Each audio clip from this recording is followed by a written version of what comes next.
عوامی مسلم لیگ کے سربراہ جناب شیخ رشید،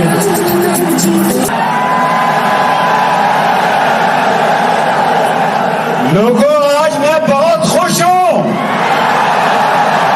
آج میں عامر کیانی کو اور سرور خان کو اور عمران خان کو ایک بات بتانا چاہتا ہوں۔ یا آپ تقریر کر لیں یا میں تقریر کروں۔ ڈیزل کی بھی بات کرتا ہوں، میں تھوڑا سا بولتا ہوں صرف۔ میں حل عمران خان صاحب میں خان صاحب کی توجہ چاہتا ہوں ایک منٹ کی طرف بس، اور تقریر ختم کرنا چاہتا ہوں۔ میں حل کے نشان کا امیدوار تھا، خدا کو گواہ کر کے کہتا ہوں کہ آج عمران خان کا راول پنڈی میں عامر کیانی، سرور خان اور شیخ رشید کے ساتھ عمران خان کا ایک انقلاب۔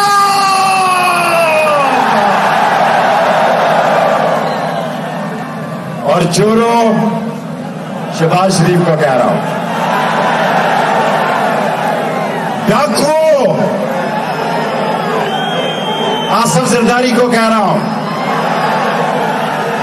اور جس کا نام نہیں لیتا اس کا نام آپ لیں۔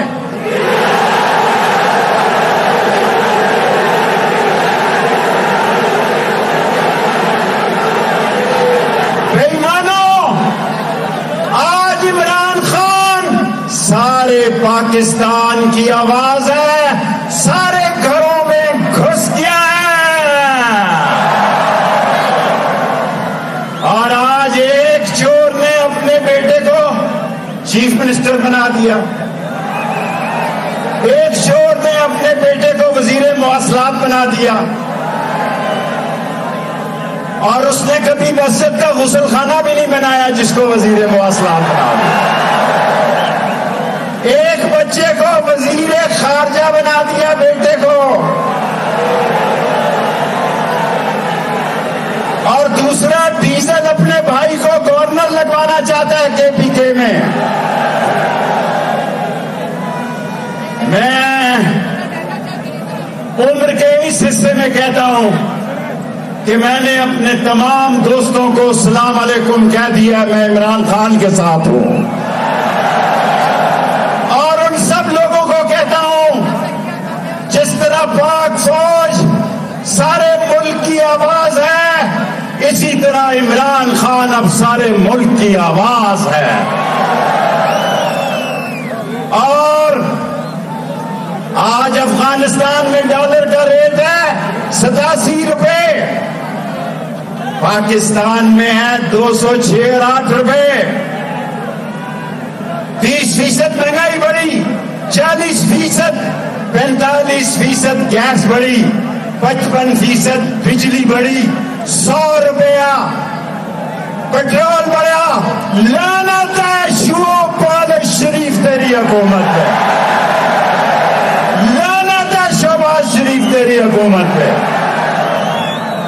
اور میں عمران خان کو یقین دلاتا ہوں، میں نے ساری زندگی سیاست کے علاوہ کچھ نہیں کیا، عمران خان کو خوش کرنے کے لیے نہیں کہتا، خدا کی قسم میں نے راول پنڈی میں ایسا جذبہ کبھی نہیں دیکھا جو آج دیکھا۔ اور امپورٹڈ حکومت، آخری جملہ بولتا ہوں اور تمام لوگوں کے لیے بولتا ہوں کہ جولائی بڑا اہم مہینہ ہے۔ 17 تاریخ کو پی ٹی آئی کے امیدواروں کو جتا کر اس امپورٹڈ اور چور حکومت کا سیاسی جنازہ لکشمی چوک میں دفن کرنا ہے۔ میں بھی 18 سے 17 تاریخ تک لاہور میں ہوں گا انشاءاللہ۔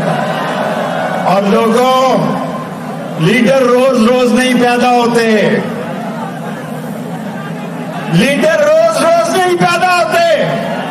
میں پاکستان کے تمام حساس اداروں سے، تمام مقتدر حلقوں سے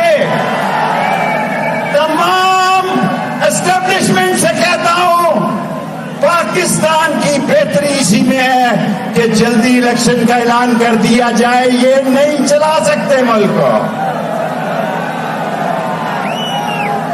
جو میرے ساتھ اتفاق کرتے ہیں کہ وہ اس ملک کو نہیں چلا سکتے، وہ ہاتھ کھڑا کرے۔ نعرہ تکبیر!